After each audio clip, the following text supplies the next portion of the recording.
Well, thank you very much for joining us. Absolutely. Thank you for having me. Yeah, we have some people here and hoping to have a few more people online pretty soon. Yeah. But we're ready for you to start anytime you would like to do so. Sure. Alrighty then. Let me see about screen sharing so you can see pretty pictures of things instead of just this. There we go. And I want to...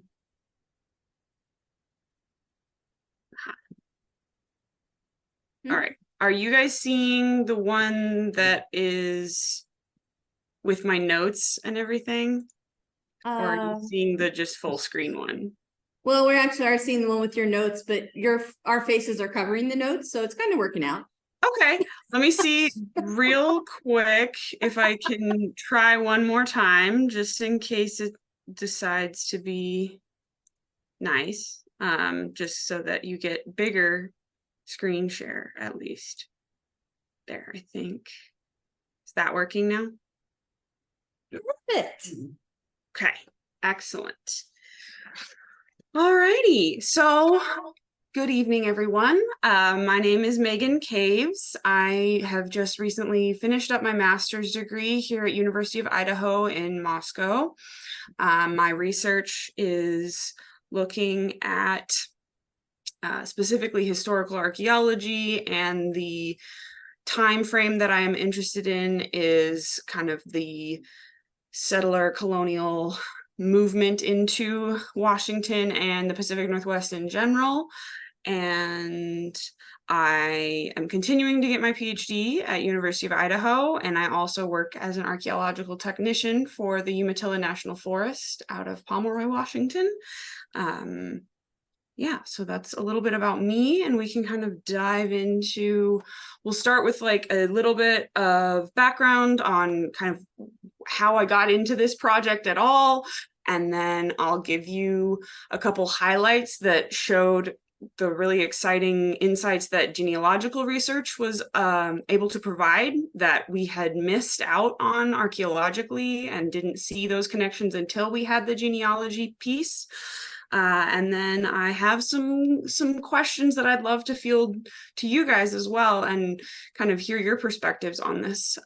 So we'll get into this here. Yeah, there we go. So got ahead of myself. All right, so yeah, we'll do an overview of those like main concepts that are kind of like the academic theory, and then do a brief site kind of background to help you situate where this site is and what it's about and how it got excavated, then those examples and talking about the kind of how those ideas have come together in a synthesis, and then specifically looking at the genealogy piece as well. So this idea of the biographical approach in archaeology is not new per se.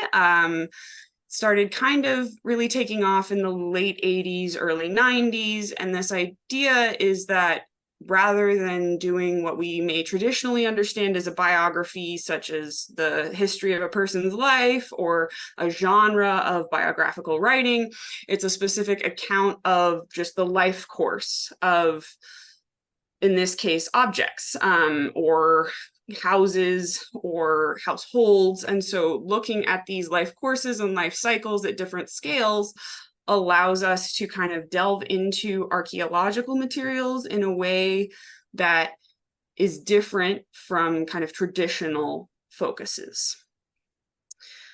This is also my focus on using a collection that was already excavated rather than going out and excavating my own site, was that we have a pretty significant curation crisis in archaeology right now. There were massive pushes for just excavate everything starting in the 60s and 70s, and then there was never really a lot of foresight on the end game of what happens when we dig up all those artifacts and they're sitting in storage. What utility do those collections have beyond the initial analysis. And so there's this big push right now, both ethically and like financially and logistically in archaeology, to dig less and catalog more. And so how do we bring new life to these collections that have already been excavated was one of the questions I was looking at. And one of the other big themes that kind of informs my work is why do we even do this at all, right? Who is this research for? Why is it important? And fundamentally, I believe that this past belongs to all of us. I worked with all of these different groups throughout my thesis to ensure that the interpretation I was doing was meaningful, and had made some connections to people who genuinely cared about it. And so that was important from my perspective to ensure this connection. I also came at this from what is becoming more and more common in academic spaces, where I was able to reach out and connect with people through online forums and through Family Search, which I'm sure most of you are familiar with, probably all of you, and actually make really valuable connections that I otherwise would not have been able to do in this like pre-digital genealogy era, or this like Reddit had things, this International Ammunition Association, the Doll Reference Forum, all provided really great insights that I am aware that I have a lot of expertise, but I don't drill into very specific things like doll collection, for instance. And so working with other people who are more than academic experts and have a lot of specific skills that I'm still working on developing or cultivating is another great opportunity.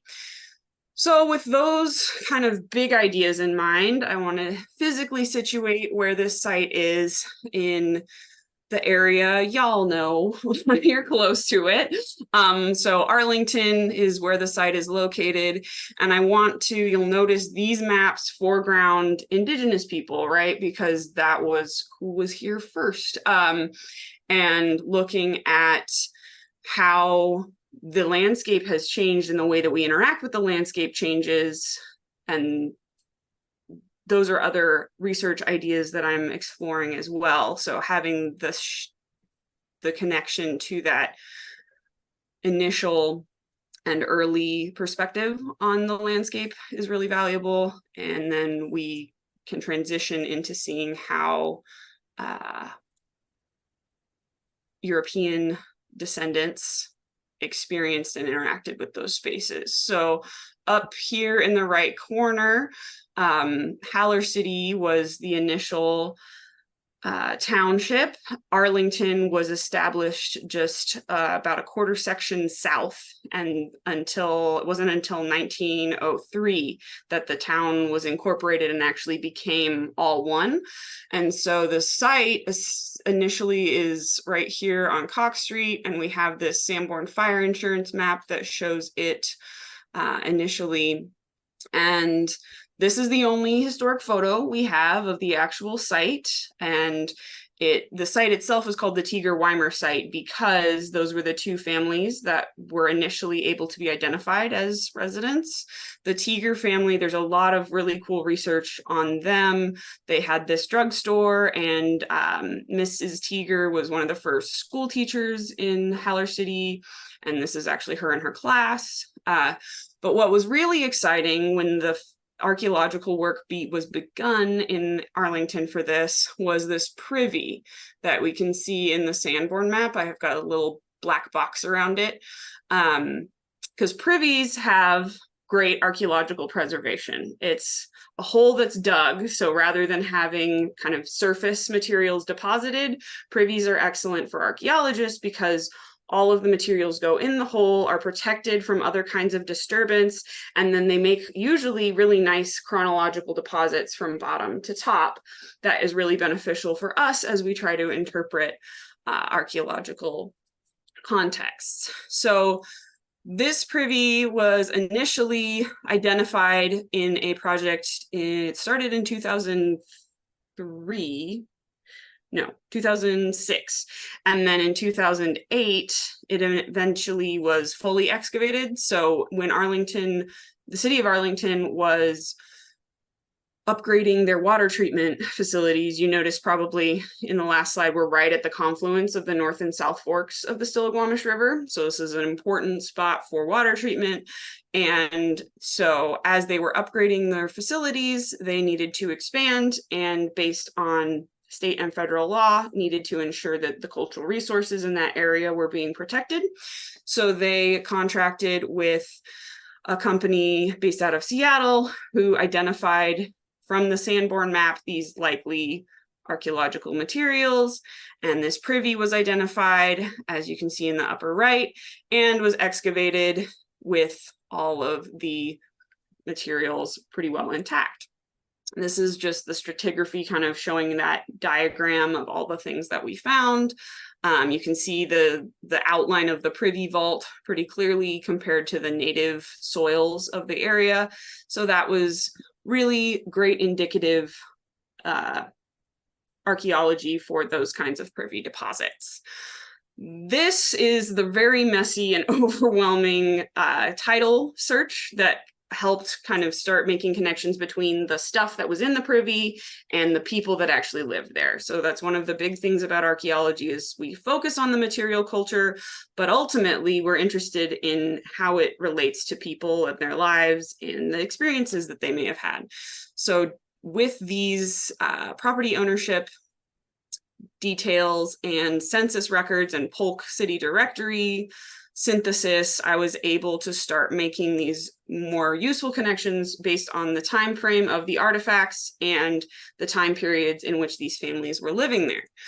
And so this connection starts to come together, where all of these families start having things associated with them, and we can start beginning to understand what those artifacts might have meant to those people and what role the material culture might have played in those families' lives. So one of the first big, here, I'll hop back really quick. So one of the first things that we noticed, I was picking up this project in 2020 after it had initially had analysis done in 2008. In 2008, they had the title information, but they had not been able to really find anything besides the information on the Teager family and then the Weimer family. So there was kind of this gap in the middle of all of these women who had the title in their name. And we had this question of, what is that about? Why is it property in the early 1900s being held in women's names? That's kind of interesting and unique for that time. Also, is there some connection between these women, or is it just a kind of social network of women that's sharing this property in this way and it's passing along between them?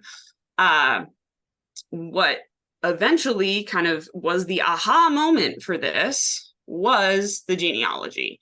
So I started by just doing a family search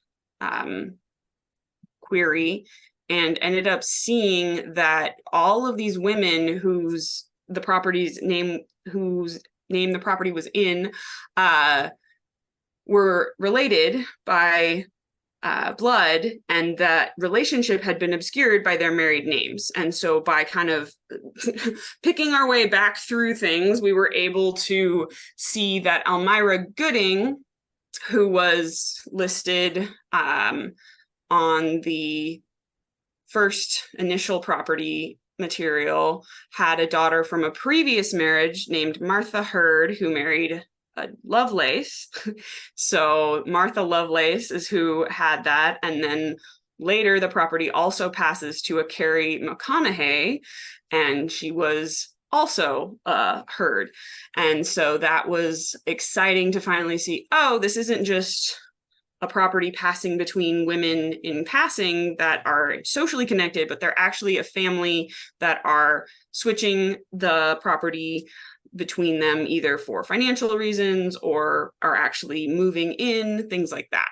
So that was a really exciting connection, and it helped us understand, knowing that Martha and Jack Lovelace were the primary residents based on census records, allowed us to kind of see who else lived there. They had a very large family of adult children and young women who were living there, who were contributing to the logging industry and things like that. And so again, that genealogical connection started expanding out these ideas and what we were able to interpret archaeologically. So we also made this connection out here outside of town. So the site that we excavated, or the materials that had been excavated, were from this part of town over here, but based on larger maps, this is from the Anderson-Snohomish County Atlas of 1910, we can see that Marion held property, and then his wife Elmira held this property, and Elmira's eldest son Walter was in charge of that property. And then this matrilineal connection, this women taking care of each other component, was also emphasized. One of the few photos that I was able to find through Family Search and reaching out to Robert Bloom, who now lives in Bellingham, he explained who all was in this photo. He's a descendant of one of Elmira's sisters, and it ended up that every single woman in this family ended up moving to the Arlington area within about a 5-10 year span, and most of them stayed in the Washington area after that. And so that connection was something that I was starting to think about as to why the property was, you know, being held within the female line of that family. And then as we got into the artifacts, there's this other idea of identity as women and moms that started to kind of arise as patterns within the artifacts. So this ideologies and identities are understood to be reflected in archaeology through the consumption choices, like what we buy reflects parts of who we are, essentially, is the assumption there. And there are several big ideologies about what it is to be a good mother in this time frame at the early turn of the century and early 1900s, surrounding Republican values, right? That mother's job is to raise civically minded, good sons who can vote and create a better republic for the United States. This idea of moral or pious motherhood, that like this pamphlet mentions motherhood is woman's sacrifice on the altar of love. So there's a religious component of somehow mothers are morally superior and like God's chosen vessels for life in that way. And then there's also this ideology of scientific mothering, that you need to be like germ theory is starting to percolate. So mothers need to make sure their children are clean and sanitary, and that there is a correct way to mother in that component using science. And this pamphlet also mentions extending the mother to be the helping hand of science. And so those pamphlet pieces are actually from this artifact, the Mother's Friend, that we found a lot of comparatively. We found at least 3 bottles of this. And it, based on chemical testing of the contents, we confirmed that it was predominantly lanolin oil. And lanolin from sheep wool is still one of the chosen natural products that breastfeeding mothers use for skin ailments and ensuring, you know, a good time with the challenges of motherhood. And a lot of this, right? So the advertising of this era is specifically saying that it is specifically connected to these ideologies that we had researched, with the moral component is a blessing to you, and then this is the Republican component, a blessing to you and its country, that baby, and then appealing to across class borders, that this is a useful thing to rich women as well as poor, again, emphasizing the scientific component. The other aspects of that pamphlet that I had earlier referenced discuss a lot of scientific components where the diet, exercise, and bathing and hygiene is emphasized, the differences between breastfeeding and bottle feeding, and the values of each are discussed. So again, we're starting to see these are the marketing materials that would have led to potentially these women who were living at this site purchasing this product rather than lanolin from another product or some other kind of moisturizing product. And so we start to see that maybe those consumption choices aren't just in passing. This is because they're appealing to motherhood as an ideology. We see another object that also does that with this mother's salve, which is essentially mentholatum. And we saw 4 of this specific branded mother's salve, whereas we only saw 1 mentholatum jar in the assemblage. So again, this seems to reflect a purchasing choice that is more leaning towards something that specifically is marketed to mothers rather than a generic mentholated salve. We're specifically looking at mother's salve. And it's also interesting, this is one of the first multi-level marketing campaigns that we see at the time, where we have women being offered potential promotional items for selling these objects, or for selling these specific products, and then they're getting items that are marketed towards housewives, such as cookware or boots or furniture and things for homemaking specifically. And so that's, again, another interesting way to start delving into the life course of these objects and how they connect to the life courses of these families who are living at the site. There's also this emphasis on throughout their lives and being memorialized as mothers specifically, not just wives or sisters or any of the other options, right? Mother is the identity that the family members are choosing to emphasize on their memorials as well.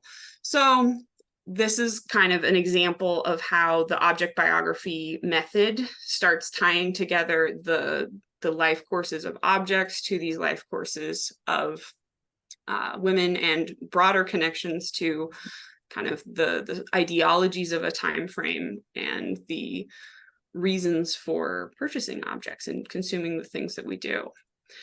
Similarly, hopping back over here, another really important spot where genealogy kind of unlocked a whole new opportunity for research was this for the Weimer family. As you see in this list of names, it looks pretty Germanic. Gertrude, Hilda, Teresa, Hildegard, Agnes. There's a lot of Germanic culture and like ethnic identity being portrayed in that component. But as I started delving into the genealogy, I learned that there's actually a lot more going on than just German ethnicity. So especially with Hildegard Lukovic, who then married Joseph Weimer. And that main component, so we know that Joseph Weimer was born in Aachen, Germany. And then as we look at Hildegard, we actually see her father's line was from this area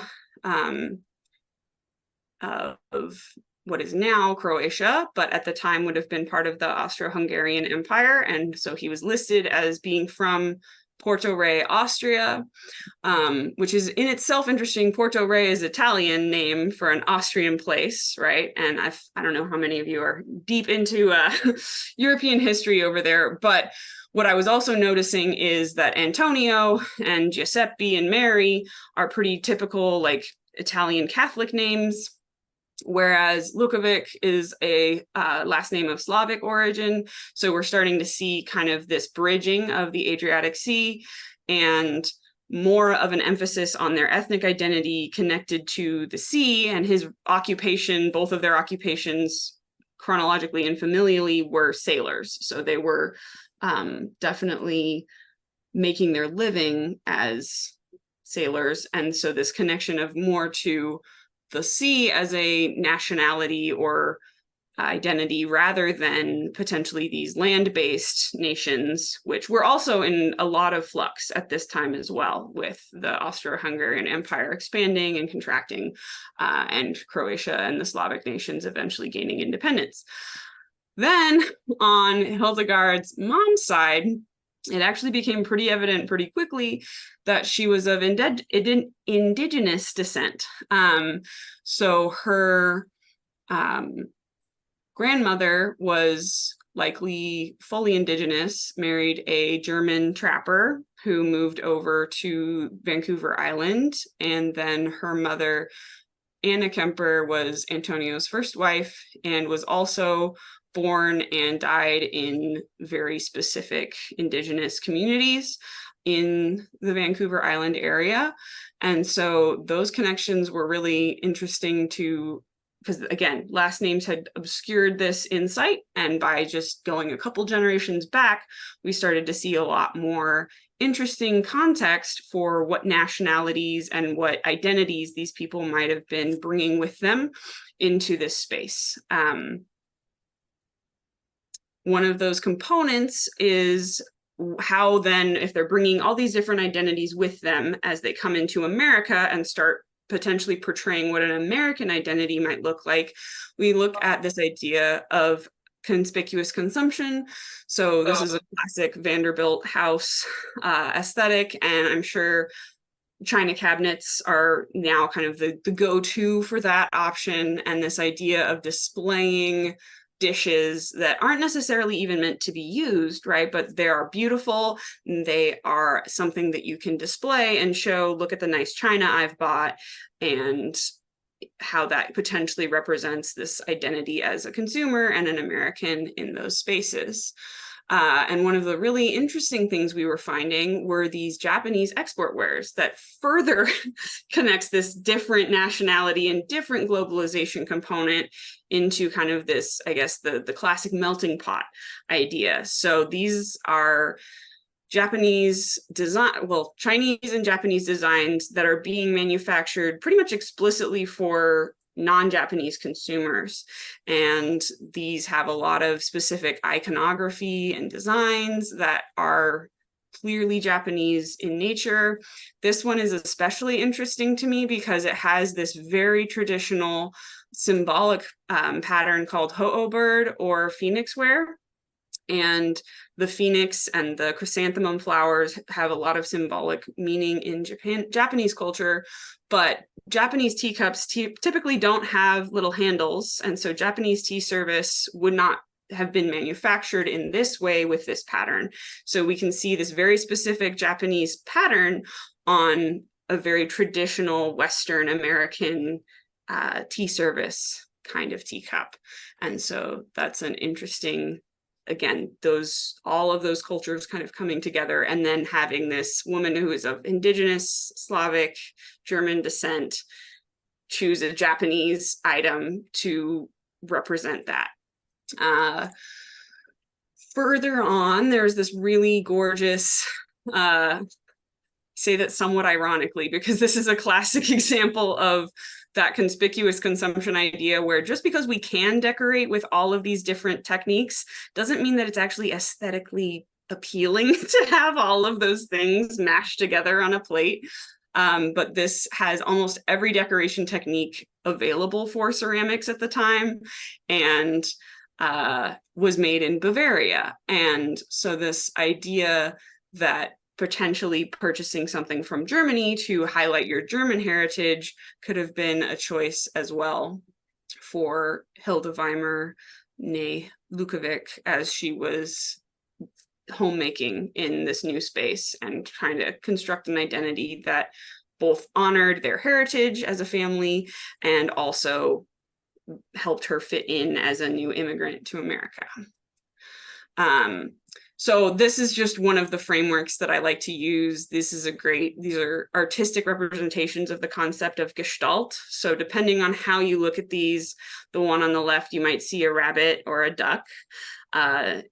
It's the same picture, but depending on what you see, you might see something different. Similarly, this is either a very young woman with gorgeous hair pieces and a fur ruff looking away from you, or it's an older woman kind of shrunked down into a fur coat with a hood. And this visualization for me is a metaphor for kind of how I see these archaeological assemblages, how this material was originally interpreted in 2008, has a lot of really great perspectives and nuance and things that we have learned about this site and the past and Arlington and what it's like. And I have, in theory, just shifted the lens slightly and have seen a different angle on that. And there's kind of endless opportunities, as far as I see it, for these kinds of archaeological assemblages to continue to explore the different pictures that you could pull out of these overall archaeological assemblages. So to kind of wrap up the archaeology part, with the biographical approach, I'm able to do a lot more of a close reading of these household assemblages and focus in on like very specific single artifacts that help us to tell nuanced and more complex stories about the past. It improves the catalog detail for these archaeological materials at the Burke Museum so that future researchers might have more information about this. It allowed for valuable community outreach opportunities through online resources and in person. And this depth really wouldn't have been possible without the context provided through widely and now publicly available genealogy resources such as Ancestry.com or Family Search, right? I typically, back in the day, would have had to go to physical archives, potentially church archives, not necessarily centrally located, to get a lot of the information that I was able to really quickly access. And so that kind of wildly ease of access for this started prompting a lot of questions about kind of what that utility means and what it needs to be, how it needs to be considered going forward. So these are some of the questions that I would love to hear from you all about. Is, right, the intent of public genealogical databases, why that public accessibility is an excellent tool for genealogists, but is it intended for individuals, more general public? Is it for historical posterity at large? As an archaeologist, I understand that this was not really intended for this purpose, for these databases to exist. It was primarily to help people find, their ancestors and make those connections through that space. Is it ethical for me as an archaeologist to use this information for this research? It's publicly available, but does that necessarily mean it's right? Are most users who use these services online and otherwise sufficiently informed about how a public tree might be used, that some archaeologist might come digging through your family stories and start making connections to materials?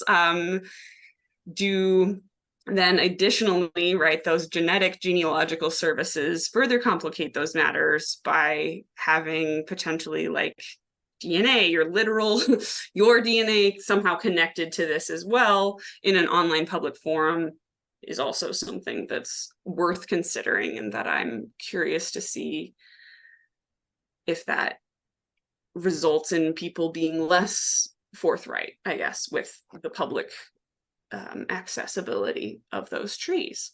So I don't know how that will work necessarily over at Humble House, but if y'all have any questions about or answers about this, thoughts on this, or questions about my research, I would love to. All right, what's your thoughts? I have a question. Do you have sprinkled throughout your slides some abbreviations that I don't understand?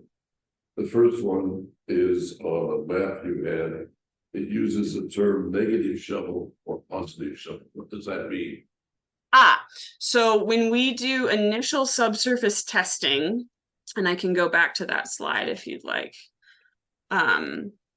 So archaeology loves to do the square holes, right? Those are this kind of gridded excavation with the units. That makes it really easy to keep everything where it goes. Before we get to that level of subsurface testing, archaeology typically does what we call shovel probes, which are just with a spade. We do about a 30 centimeter or 1 foot round hole to just check and see what's there.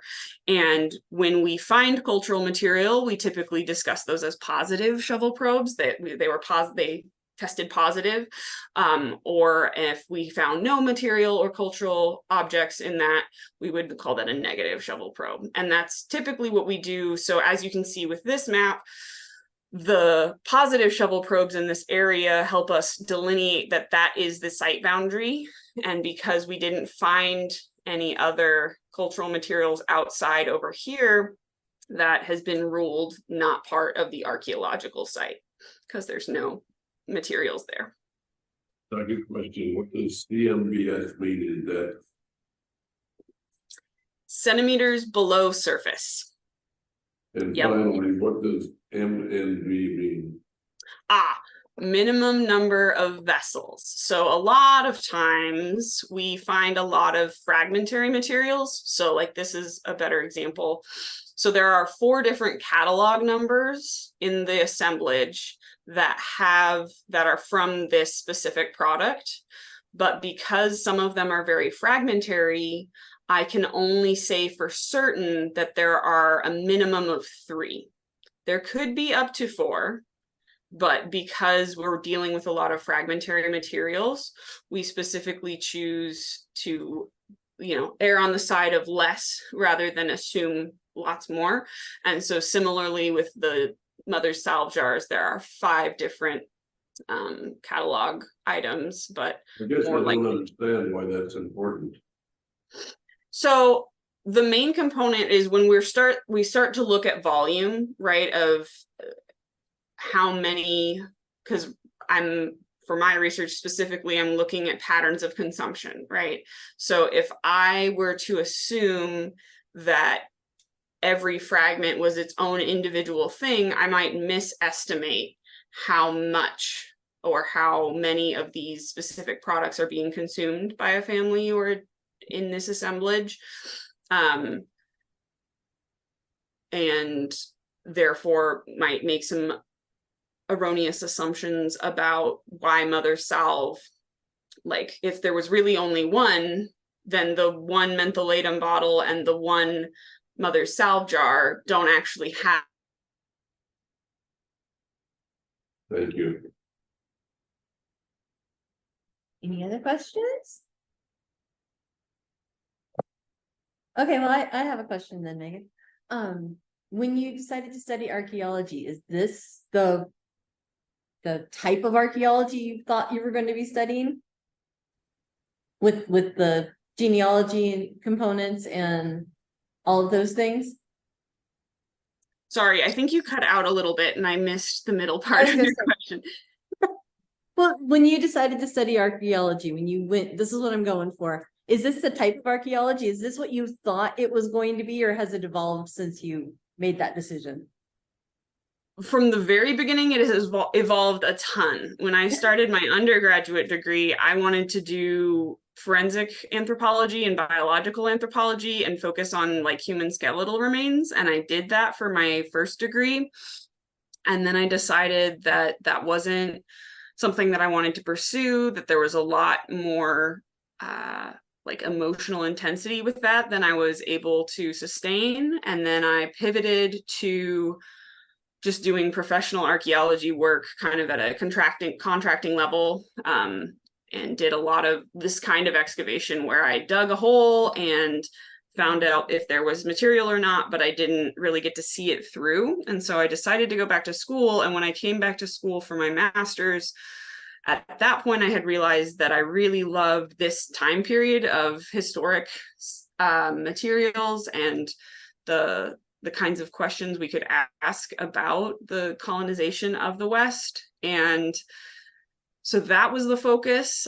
My grandmother is super into genealogy, and I grew up going to cemeteries with her all over the US and doing that. So I have a lot of fond memories and connection with genealogy, but I never really thought it would be kind of the linchpin of my research the way that this ended up happening. And so that was actually really fun to be able to share with her, like, these skills that you taught me are really useful, and that I got to connect with the Stillaguamish Valley Genealogical Society. My grandma helped found the Yakima Valley Genealogical Society. And so that was a really great connection that I enjoyed having. And I was really excited that, again, we were able to get so much more insight from genealogy when archival research in general was a component, but the genealogy component was an exciting kind of new twist. That's very cool. Are there many archaeologists doing archaeology with these components now, or is I it think, still relatively new? again, as the online web sources, like, we've always been checking Sanborn maps and census records. That's pretty standard practice for historical archaeologists. But now that there's this, queryable database of, like, I can type in somebody's name from the census or from the title information and start seeing broader patterns, how they moved across the landscape, or when they arrived here and what their occupations were, right? You start getting a lot more detail. And I think it's something that's on people's minds, but isn't necessarily their go-to. And I think part of that is because Ancestry.com and most of the other ones are like paid memberships. So you can't get a lot of archival data in the same way. But Family Search is definitely becoming more and more popular. And I remind people who are historical archaeologists, just pop that name in the Family Search and see what comes up, see what you find, because it starts providing, again, that insight that we hadn't always been able to access. Very cool. Have you considered public service? You're a very good speaker. Oh, thank you. I guess I kind of am a public servant right now as being an archaeologist for the Forest Service. It is one of the main things I'm looking at. I'm also actually looking at eventually, once after I have my PhD and have kind of built up my career a little more, the big pie in the sky dream for me is to run my own historical education consultancy, where we do like archaeology tourism tour things, and also the kind of compliance work that needs to be done, and school outreach and things like that. So it's nice to hear that might be a good idea long term.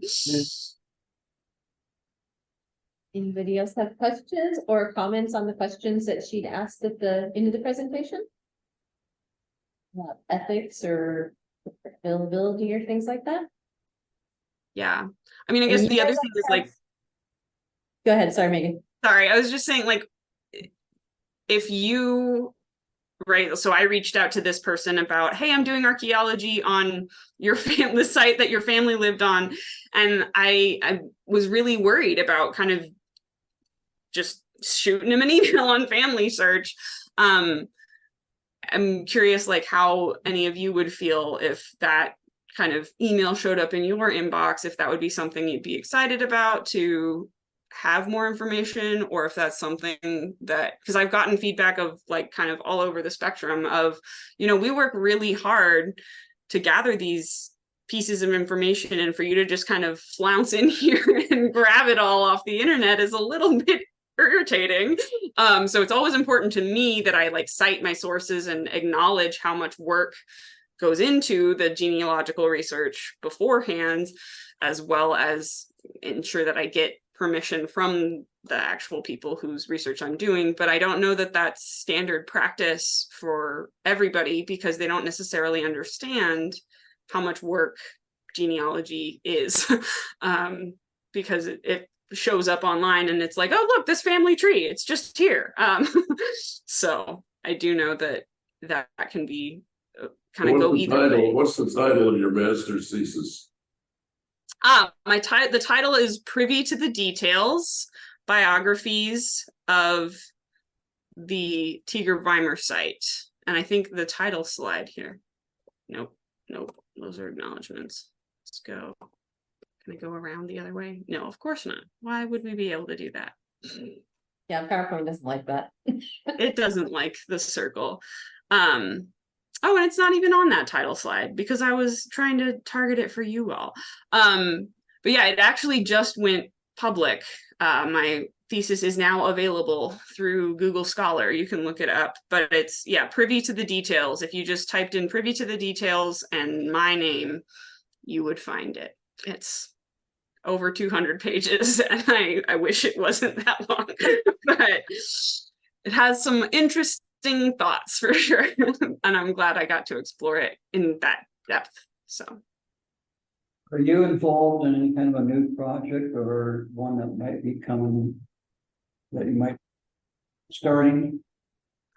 I am still really early. I'm 2 weeks into my PhD program right now, so I haven't decided on what my next big kind of research project is. I do have a couple articles that I'm gonna try and publish from this research and expand thoughts in different directions, do a couple different look at different objects than the ones I highlighted in this specific research. I'm hoping for PhD work, I need to excavate my own site. And so that's something that I'm kind of looking into, is finding a similar site or another set of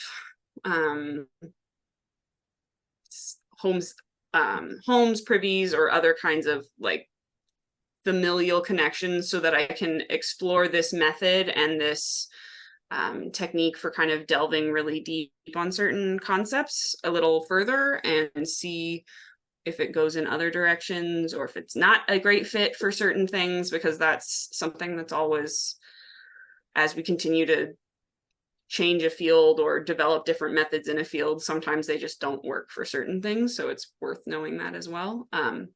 Yeah, long answer to that. Sorry.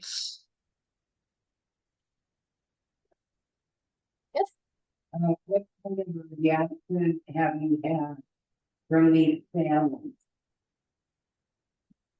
Sorry, can you repeat that? What kind of a reaction have you had from the families? So I only was able to really speak directly with descendants of the Hurd family, the matrilineal connection, and Mr. Bloom was like cordial and polite, and he said, yeah, you can use that photo, and yes, I'd be interested in seeing it, but he wasn't necessarily like really excited or invested in the archaeology component. I think one of his first questions was like, are you descended of these people? And I was like, nah, I'm sorry. And that to me was like, maybe I'm being invasive because this isn't my family, right? This isn't, and genealogy is predominantly about finding your people, right? And so I think that was one of the things that was kind of tense for me. I felt potentially like I was intruding into a space that I wasn't necessarily welcome in.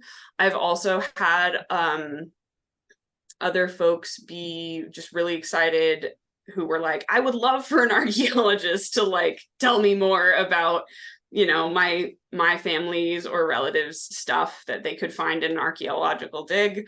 So I think going forward, that might be a way to kind of navigate that, is if a family had a homestead or a home and property where they knew their relatives or ancestors had lived, and then asked me, hey, will you excavate this and tell me more? That would be a really great opportunity for this to, you know, be completely, everyone's excited about it. Rather than kind of the reverse of, hey, I'm doing archaeology here. Do you want to know about it? Kind of thing. And that's something, right, that's tricky for all archaeologists, is most of the time it's not our stuff, right? And we typically talk a lot about the ethics of ensuring that we treat people's ancestors' stuff with respect and understand that these are people's stories that we're telling. And I have the unique opportunity as a historical archaeologist to have people who are still around, very closely connected to these stories. But I don't think the Weimers have any living descendants, because I was also hoping, like, ideally that I could try to make connections with descendants of these specific families. But based on the current genealogy that's publicly available, I don't think that there's a lot of currently connected families, and a lot of them moved out of the Arlington area. And so there's a lot of like people from the Pioneer Association in Arlington that are very excited about this because it's something they're connected to, but none of them are direct descendants. So. Meghan, are there undergraduate courses at the University of Idaho in genealogy? I don't know. Well, I guess the backstory would be, why are you at the University of Idaho? Oh, yeah. So I specifically picked this program for my master's because I knew I was interested in historical archaeology, but almost all of the programs that do master's work in the Northwest are looking at earlier timeframes for archaeology. There's a lot of research on the peopling of the Americas, right? Looking at land bridge and really early Paleo-Indian settlement of Washington and the coast, the Pacific coast. So that's one of the primary goals. Mammoth digs, like Central Washington has a lot of mammoth and cave-based archaeology. And Idaho is kind of this like quiet historical archaeology powerhouse that nobody really knows about. And almost every historical archaeology program that's really well known is on the East Coast, because that's where the oldest stuff in America is. And people tend to be more excited about, you know, the forming of the country, which is very interesting and important. But that's not where I want to live long term. And those questions aren't what were super exciting to me.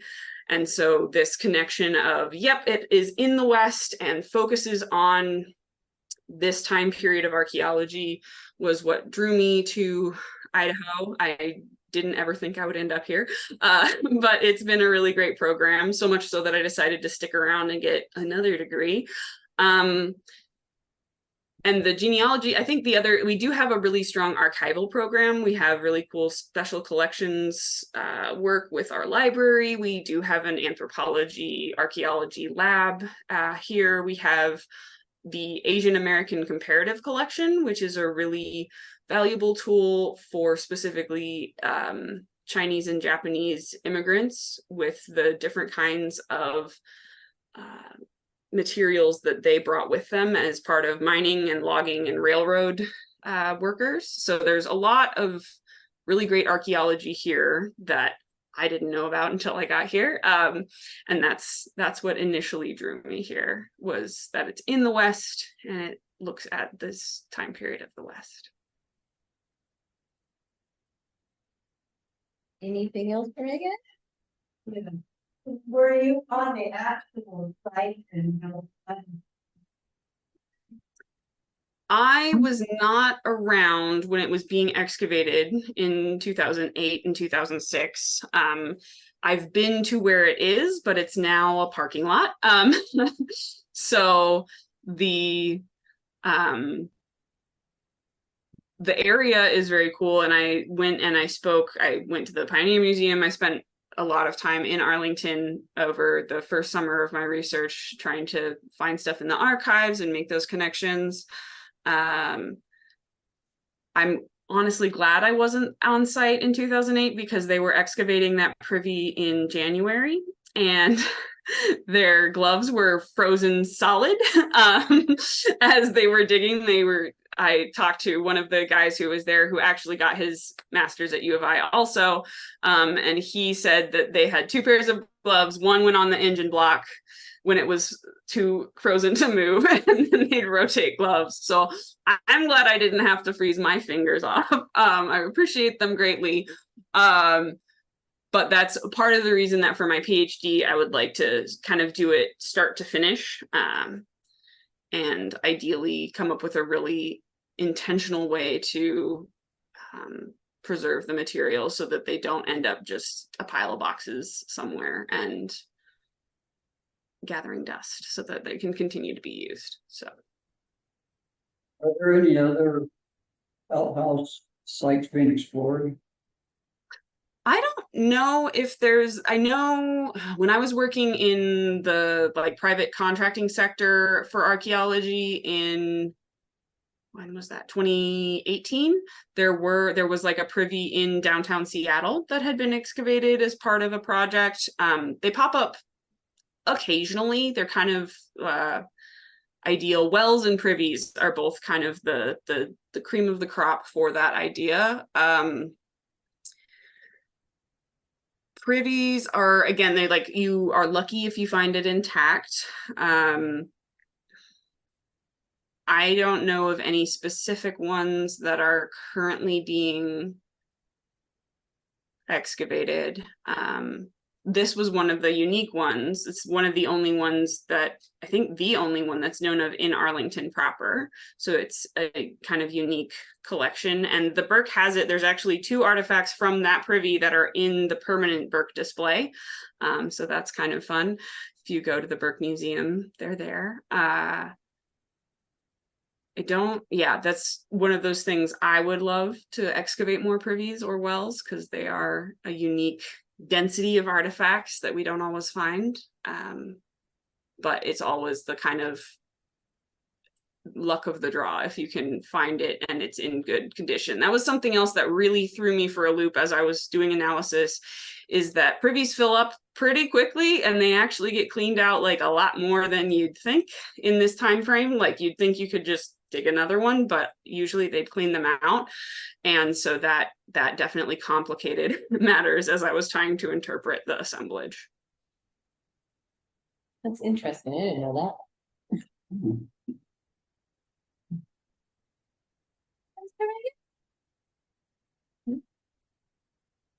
Well, this was really fascinating. Thank you. Yeah, thank you You're so an much. excellent speaker. He's right. So, all right, well, we're gonna let you go, but Great. we do really appreciate you coming and joining us. Thank you. Yeah, thanks so much.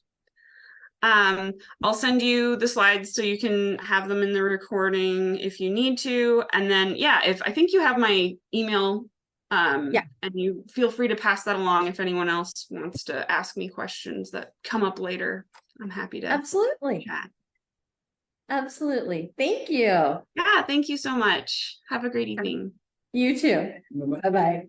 Bye.